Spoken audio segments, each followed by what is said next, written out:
Stretching 5.5 kilometers into the Arabian Gulf lies one of the most audacious engineering projects the world has ever seen. Palm Jumeirah is so vast it can be seen from space. Built only from sand and rock, threatened by earthquakes, violent storms and erosion from the sea, it's remarkable that Palm Jumeirah exists at all. God had wanted an island in the shape of a palm tree in the ocean, he'd have put one here. Engineers must race against time and battle constantly with the forces of nature. This is a megastructure they thought could never be built.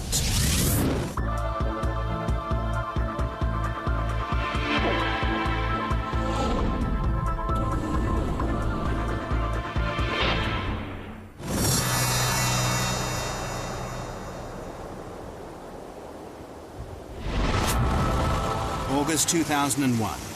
The Arabian Gulf is a massive activity.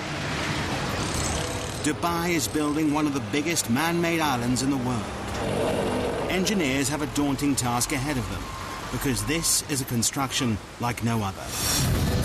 All structures stand in defiance of nature. Most are built from concrete and steel, materials that are artificially strengthened. But this massive island is being constructed out at sea, using only natural materials, sand and rock.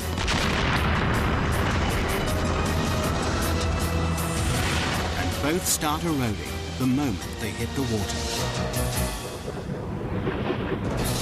For project manager Bob Berger, it's a daunting task.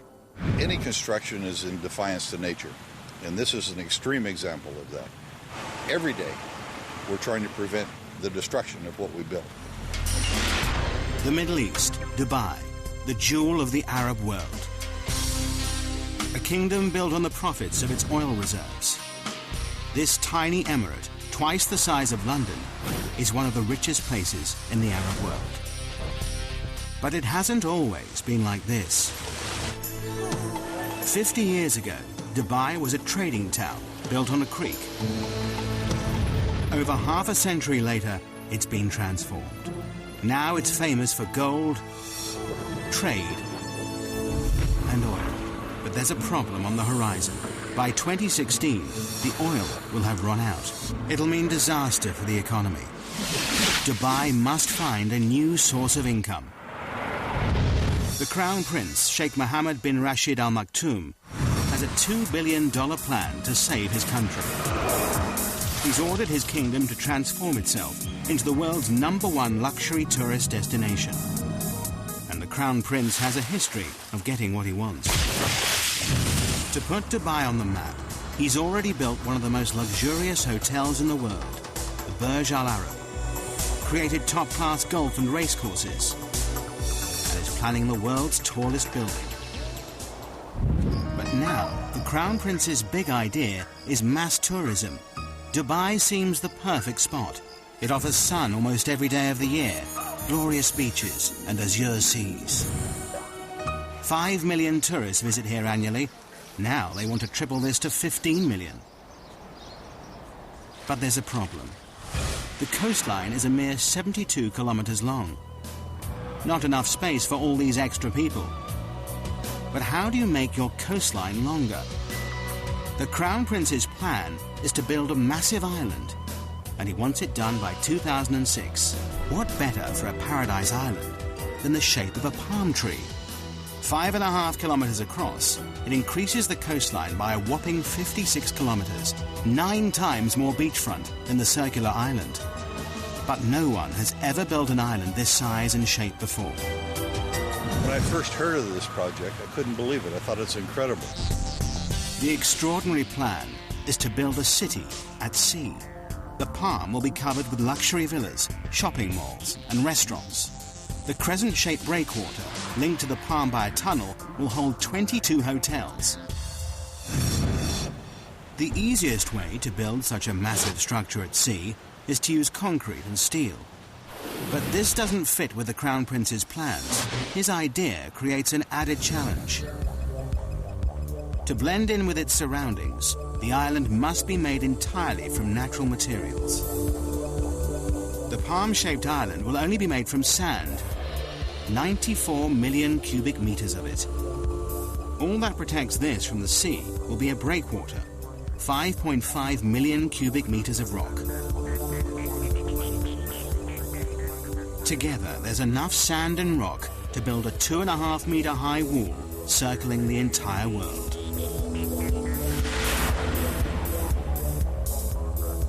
This may be the only place in the world where something like this could be done, to have the vision and then the courage to carry it through. To make this audacious plan a reality, Dubai needs the best engineers on the planet. A worldwide search leads to Northern Europe and Holland. Experts in land reclamation, the Dutch have increased Holland's landmass by 35%. The Dutch team are immediately booked for the job. The first thing they must prove is that it's possible to build an island out in the Arabian Gulf and that it'll stay there. They know the only way to keep the island in position is to surround it by a breakwater. But just how big does this sea defense need to be? To find out, researchers must calculate the strength of Dubai's storms, the height of the waves and tidal surges, and what effect global warming will have in raising the sea level.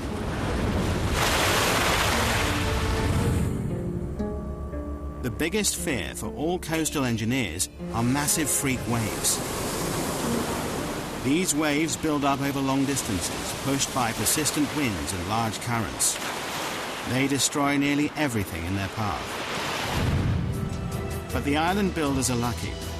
The research team has worked out that the Arabian Gulf is the perfect place to build this megastructure. On average, the Gulf is only 30 meters deep, and it's only 160 kilometers wide.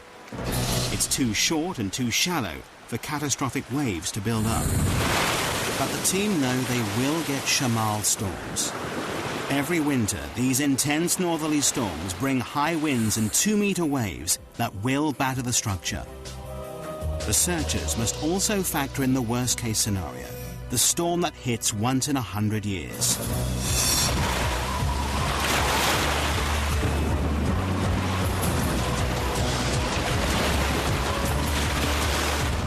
The team do the final calculations.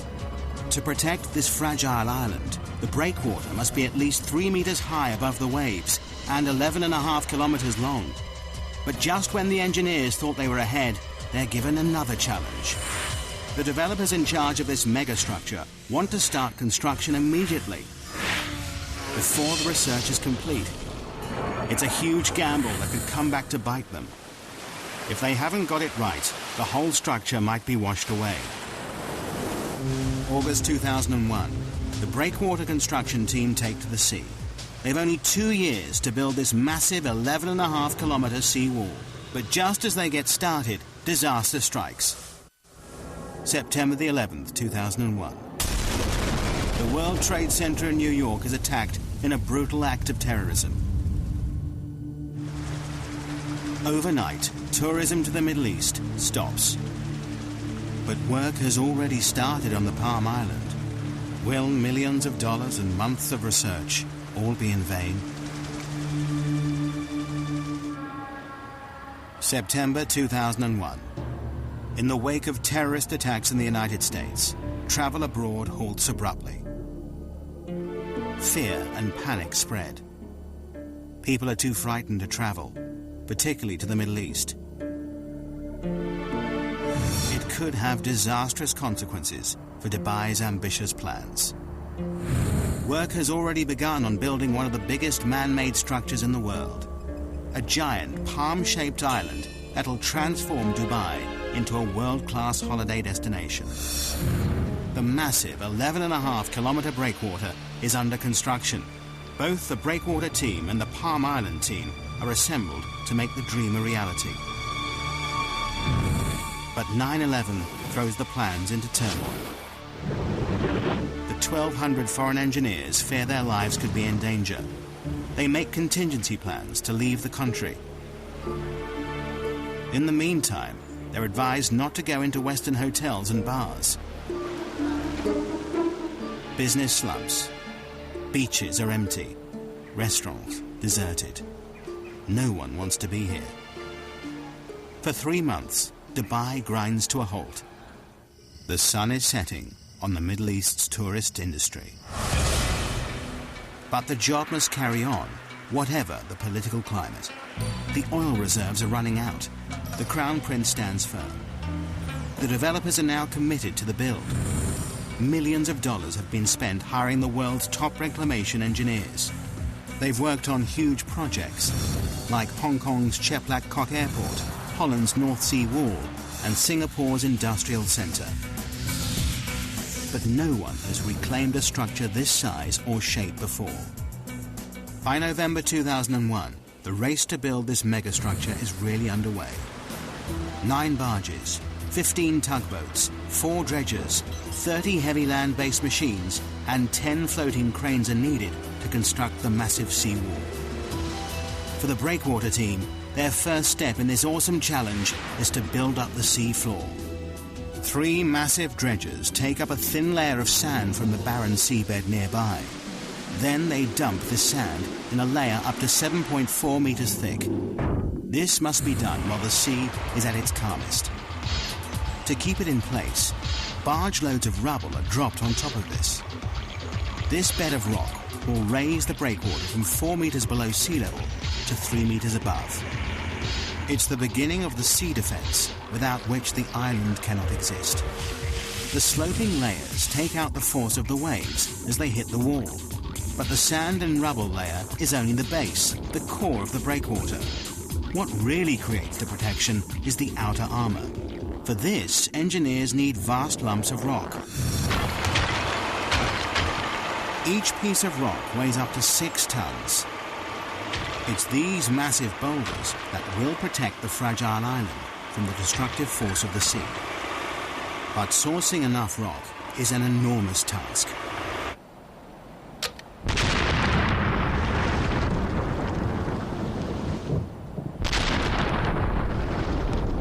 Excavation teams spring into action in 16 quarries across the United Arab Emirates. The 11.5-kilometre breakwater needs a lot of rock. 5.5 million cubic meters of the stuff, enough to build 2 Egyptian pyramids.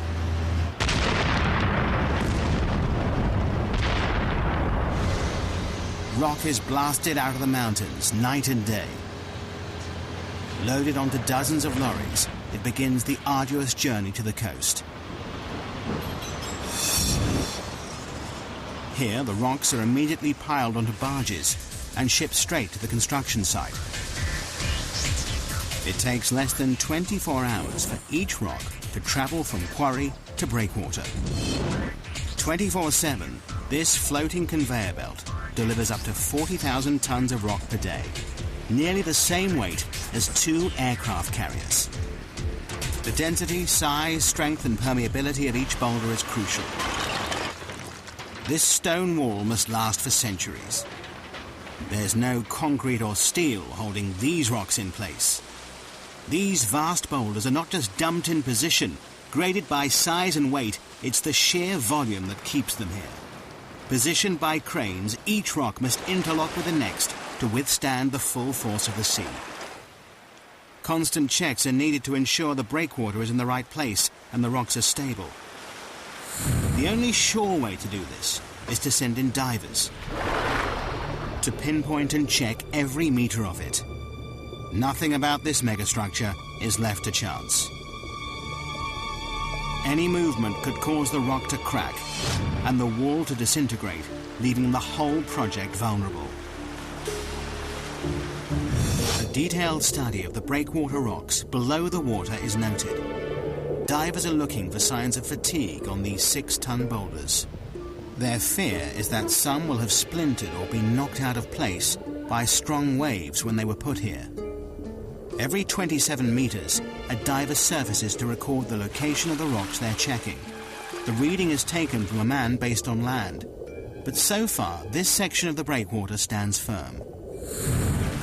January 2002. 6 months after work began, a large section of breakwater stands proud 4.5 kilometers out at sea. For everyone involved, it's an exciting time as the dream becomes reality. When the first breakwater came up, of course, we all went out there. We had to stand on it. This tiny little precipice of rock in the middle of the ocean, and look back at Dubai and say that this is the beginnings of our job. It's a momentous achievement for the team, but there's still over 10 kilometers of this vast sea wall to build. The engineers are jubilant, but their happiness is short-lived. Winter is closing in. With a schedule of only 2 years to complete the breakwater, the last thing anyone needs is a delay.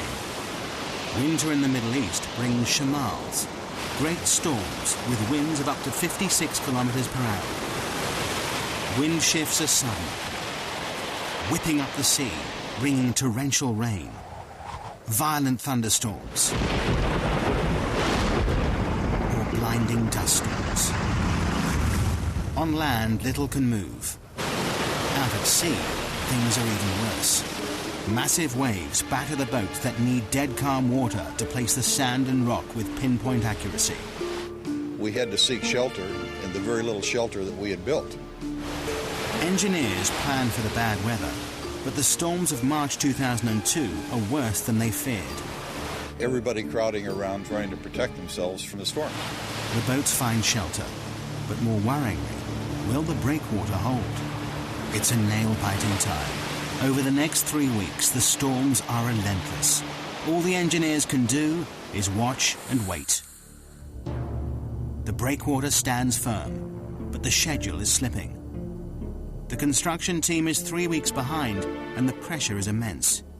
Every second counts. It's vital that the fragile sand island has protection. Only when a 550-meter-long section of breakwater is built can the Palm Island begin to rise above the sea. But the schedule is desperately tight.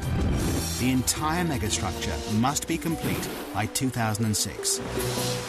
They have 2.5 years to create the island and breakwater, and just 2 years to build the city on it. The only way to meet the deadline is for both the breakwater and the island to be built at the same time.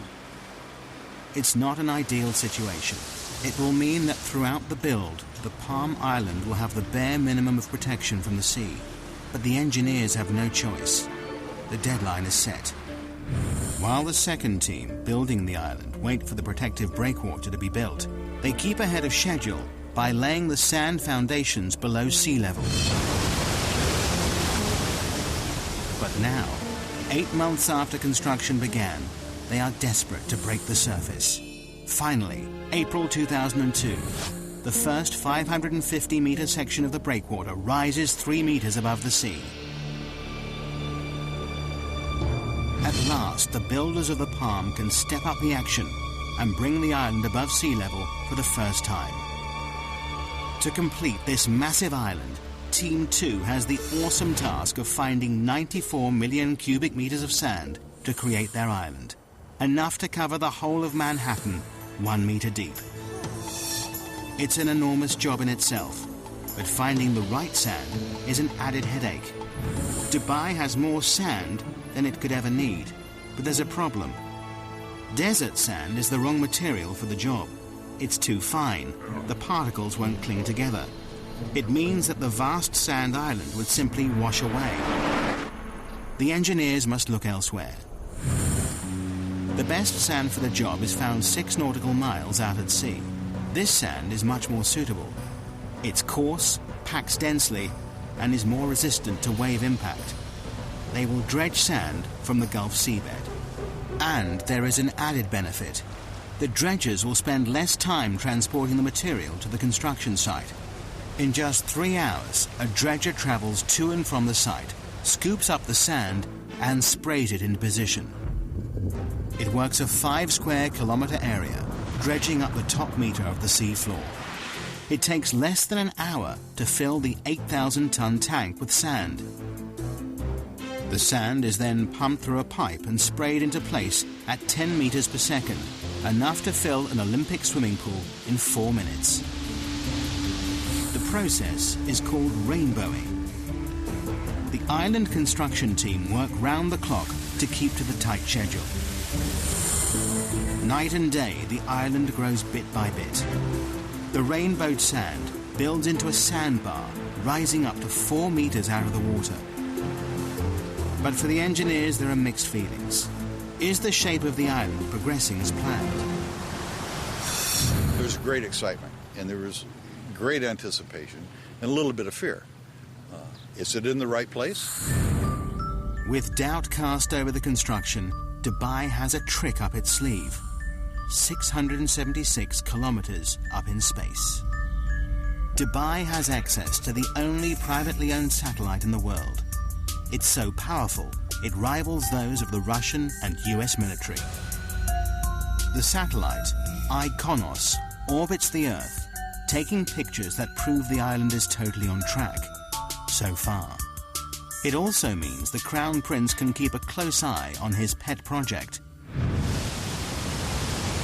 August 2002, a year in, and the island team is ahead of schedule. 8 kilometers of the breakwater stands firm. 8 palm fronds break through the azure seas.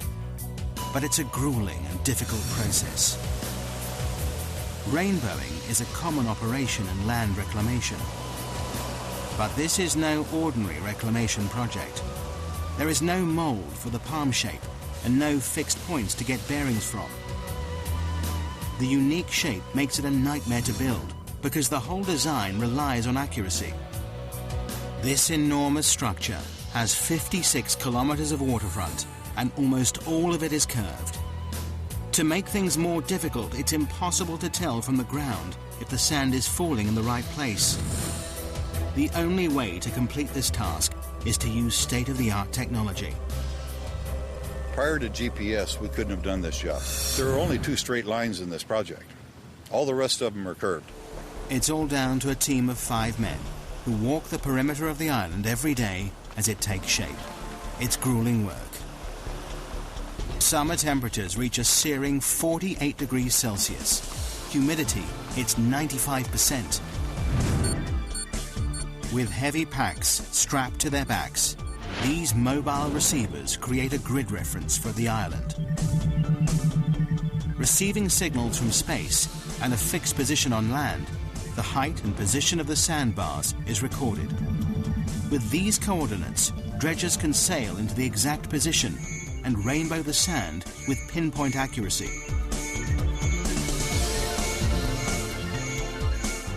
Only by using state-of-the-art GPS technology can this awesome megastructure take shape. As the world watches, the Palm Island becomes a reality. At the same time, faith in this tiny emirate is restored. Post 9/11, Dubai emerges as a safe haven in the Middle East. The beaches fill up again. Business resumes. The Crown Prince's gamble to continue construction has paid off. But there is still a deadline to meet. The island must be built by 2006. Coordination between the 2 teams, one building the breakwater and the other reclaiming the sand island, is crucial. If they don't work in perfect synchronicity, the whole project could be thrown into jeopardy.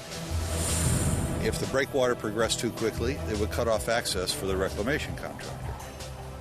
If the reclamation went too quickly, then it would be at risk for the storms. We couldn't let one get ahead of the other in any way. It's a delicate balance. But a year into the project, and incredibly, work is on schedule. Against all odds, the Palm Island rises above the waves, protected by the ever-increasing sea wall. It's a symbol of engineering achievement. But the engineers' biggest challenge is still to come: how to make the island safe to build on. The majestic Palm Island is only made from sand.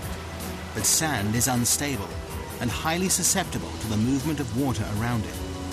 It also takes time to settle before it's strong enough to build on. But this awesome structure will support a city of 120,000 people, and their safety relies on firm foundations. This massive sand island must be made rock solid. But how? October 2002. Dubai is building one of the world's most audacious engineering projects in the Arabian Gulf. A 5.5-kilometer island in the shape of a palm tree, made entirely out of natural materials. A year into the build, and 2/3 of the breakwater is complete. 8 kilometers of massive rocks piled 3 meters above the waves, backed by 200 meters of beach that will eventually carry 22 hotels. Behind this sea defense, the first 9 palm fronds made of sand rise above the water. Dredgers spray sand from the seafloor, a process called rainbowing, to create the first half of the 5.5-kilometer island. But building a man-made structure in the middle of the sea with only rock and sand throws up challenges every step of the way. The team constantly battle with nature as the sea erodes the work they do. We worried initially that we could actually do it, that we could place the sand where it should be, that we could place the rocks where they should be. The teams now race to finish the project. But then the engineers discover a problem that could put the whole project in jeopardy. The decision to start construction before completing the research has finally caught up with them. Coming in or going out. The sea is not circulating around this massive megastructure as they planned. The tides are not flushing the system properly. Clean water is not moving fast enough round the inner waterway. The water is in serious danger of becoming stagnant. People have paid millions for a piece of this paradise island. Green, fetid water is not going to work. A solution must be found, and fast. Changes must be made to the design. But all the time, the Palm Island is taking shape to the original plan. Further tests are run on the computer. Luckily, the solution is found just in time, and it's simple.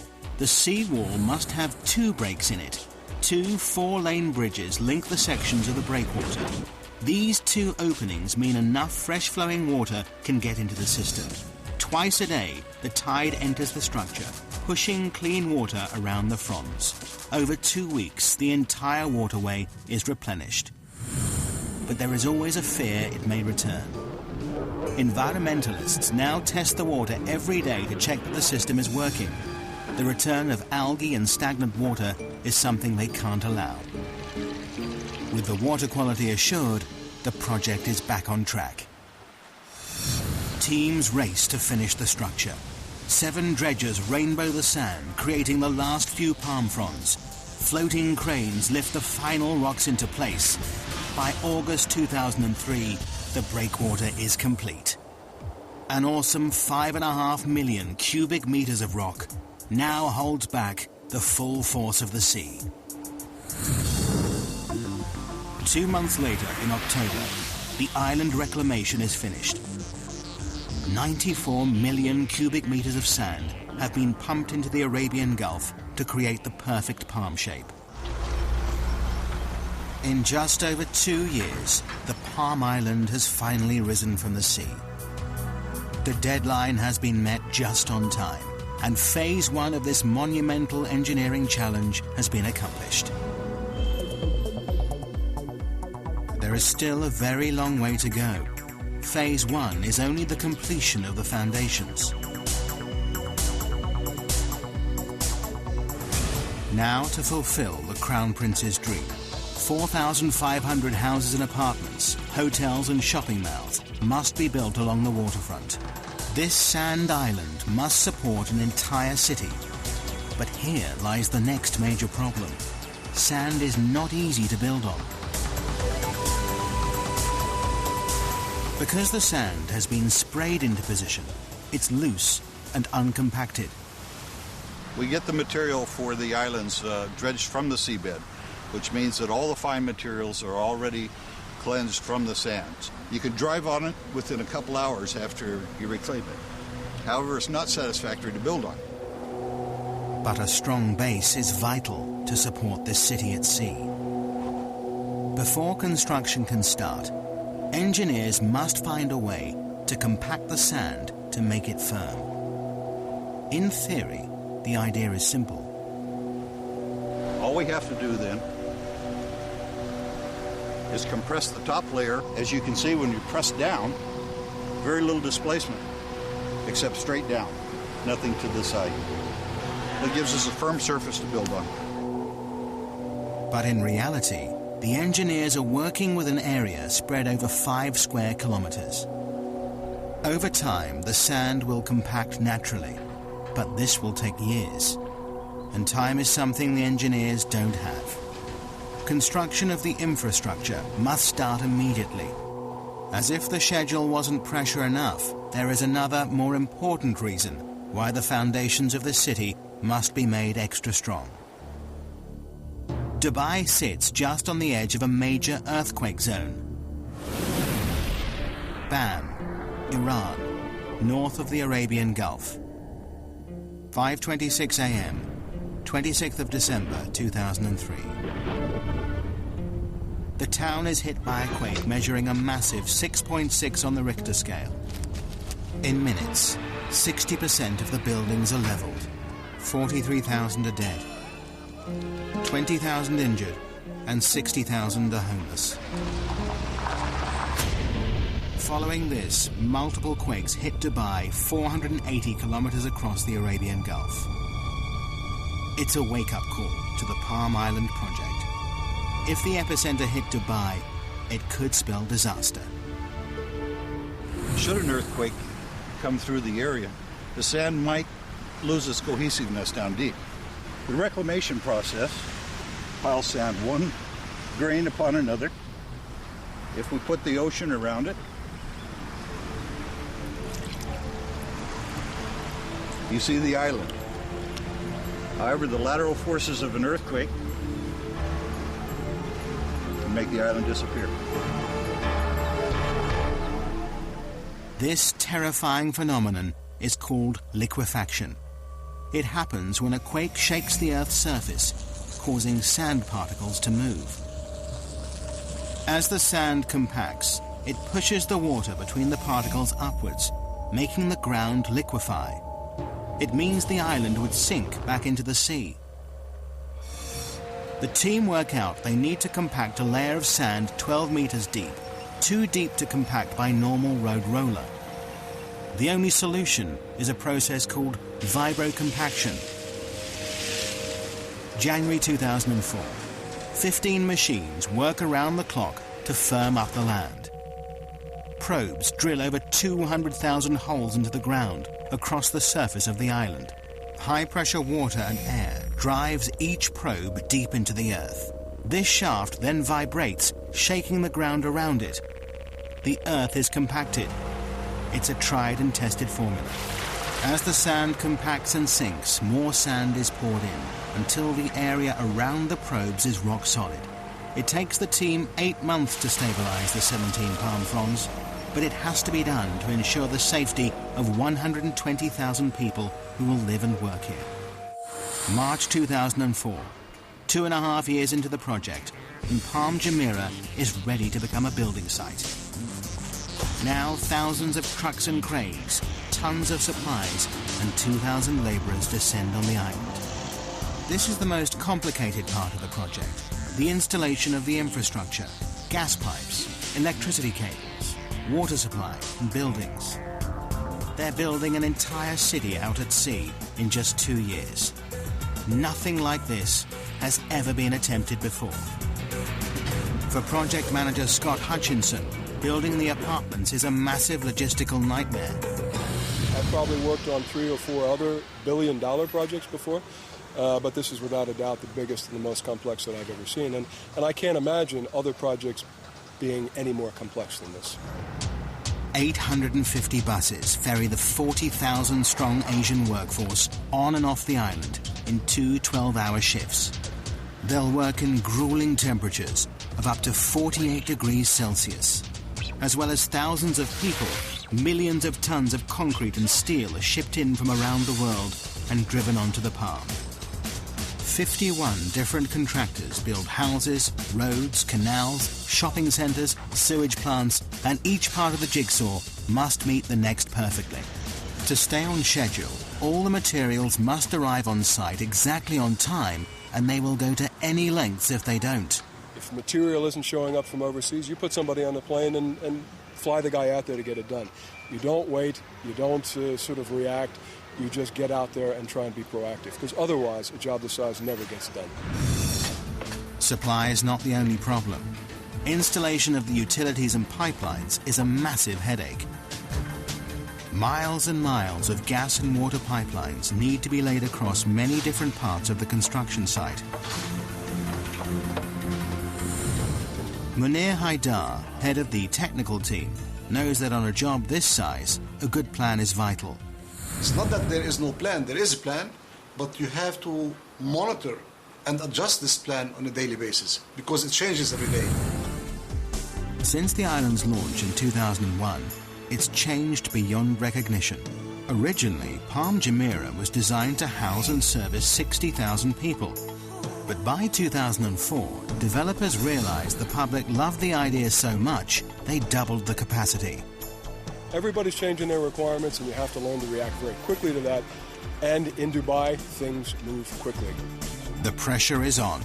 Incredibly, when the Palm was first released to the public, all the houses sold in 3 days. The most expensive go for $1.2 million. David Beckham and the England football team are amongst the owners. Now, 3 years on, the residents want to move in. There are over 1,800 villas to build on the palm fronds. The delivery date looms nearer, and many of the houses are still at ground level. The schedule is slipping, but the Crown Prince has promised the world a luxury location by 2006. The deadline must be met. To add to the pressure, the design of the palm trunk gets more elaborate every year. This 1.6-kilometre stretch will carry at least 8,000 villa and apartment complexes, 220 shopping malls and restaurants, and the developers are still threatening more. A new plan is the 36-storey Palm Tower, more space for shops, restaurants, and 450 deluxe apartments. But all this extra development comes at a price. The deadline for the trunk has slipped to 2008. Well, I guess one of the best parts about it is that when you get frustrated of all the challenges and the paperwork and the meetings and everything that goes with building a project like this, you come outside, you see the sunset, you see the sea, and you really realize not only is it an amazing project, but it's an amazing setting. But this awesome setting creates hidden problems for the engineers. With Phase 1 complete, the island reclaimed, the Palm now faces its biggest enemy, the environment. Nature will permanently try to destroy anything built in its way. The bigger the megastructure, the bigger the problem. From the start of construction, there has been one issue engineers know they will face: the problem of erosion. All beaches are constantly affected by waves, but with a man-made island, the problem is exaggerated. These beaches are not naturally replenished with sand by the sea. If nature won't do it, someone has to. Otherwise, the whole island will be washed away.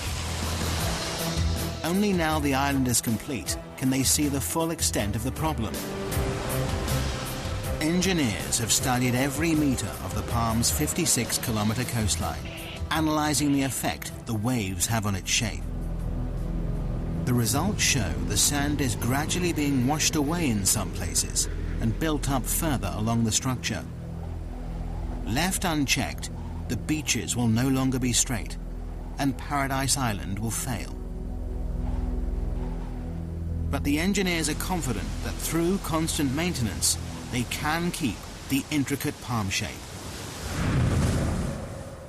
Just when the developers think they've cracked the problem, an even bigger dilemma rears its head. Beach erosion is also affecting the Dubai coastline on a much bigger scale. Dubai is famous for its beautiful beaches. Could the success of the megastructure cause the mainland's downfall? Normally, the currents evenly push the sand along the coastline, keeping the beach straight. By building a massive structure so close to the shoreline, wave movement in the area has altered. The current is changing the shape of the coastline. In some places, sand is deposited, extending the beaches out to sea. In others, the beach is eroded away. And initial research shows some worrying facts. In some places, the shoreline could be eroded by 5 to 10 meters per year. Eventually, it could destroy mainland resorts, property, and roads. In time, the coastline will settle down. Nature and the structure will learn to live with each other. But this may take years. In the meantime, the developers have bought a dredger. This will suck up the sand where it is built up along the coast and deposit it in the areas suffering from erosion, returning the coastline to its original shape.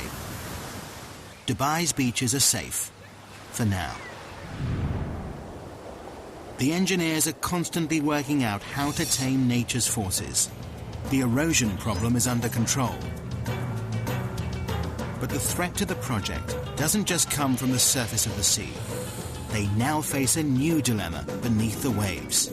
How has this awesome megastructure impacted on the ecology of the area? August 2005. 4 years after the Palm project started, this audacious island stamps its mark on Dubai's coastline. This was the first step, the big step, in putting Dubai on the map. But by pushing into unknown territory, building structures never built before, engineers face new problems all the time. Since the Palm Island's conception, environmentalists have been convinced the building of this megastructure would destroy local marine life, ruining one of its greatest selling points, the azure seas it sits in. For the developers, it's a problem they're constantly watching. Every 6 weeks, divers check the waters. Fish and corals are monitored and measured. But fears that construction may have destroyed this underwater world appear unfounded so far. In fact, this megastructure seems to be having the opposite effect. Not only is the marine life unaffected by dredgers removing a meter-thick layer of sand, but the breakwater has created shelter for fish and is attracting new species into the area. Now the Palm developers are turning this to their advantage. They plan to build the largest artificial reef in the world. In June 2004, 2 jet fighter planes were dropped to the seafloor for people to dive on. There are even plans to sink a red London double-decker bus. In true Dubai style, they'll create something from nothing to rival the reefs of Australia, the Red Sea, and the Maldives. Even before the Palm is finished, the Crown Prince is inspired by its success. Now he wants 2 more islands, each bigger than the last. Palm Jebel Ali is 1 year into construction. It's twice the size of the first, nearly 8 kilometers in diameter. This is designed to be a tranquil island with 29 luxury hotels and an inner ring of water homes that spell out an Arabic poem scribed by the Crown Prince himself. Even bigger is Palm Dira. Work has just started on this whopping 14-kilometer-long island that will support 500,000 people. Although engineers have the confidence of knowing how to build these structures, they now have a more worrying problem: supply. To raise this island from the sea will take 1,500 million cubic meters of sand, 15 times the amount needed to build the first Palm. Dredgers are driven further out to sea in search of enough suitable sand. But the engineers are confident that their goals are achievable. But just when they thought resources were stretched to the limit, the Crown Prince has the most outrageous idea of them all. To make Dubai the #1 tourist destination, he wants to build the world. 4 kilometers out at sea, hundreds of small islands are being constructed. Seen from the air, these islands will take the shape of the continents of the world. It's an even more complicated structure to build than the Palm. This is not 1 island, but 300, and each one is different, varying in size from 5 acres to 20. The deadline for these exclusive private islands is 2007. Arizona, Wyoming, France and Australia are all up for sale. They cost anything from $6 to $36 million, and that's before anything is built on them. But creating the world takes land reclamation to the limit. This archipelago of sandbars covers an area almost 7 kilometers by 9. Each island has to be built in exactly the right position to create the global look from space. Any mistake and the whole design will be ruined. The Palm Island put Dubai on the map. Now the world puts the map on Dubai. But have the developers gone too far? Will the demand for property keep up with the escalating build? Will the bubble burst? So far, 2 of the Palm Islands are completely sold out. A third of the world has been snapped up. But this still leaves a lot up for sale. But the developers are confident they see no end to the demand.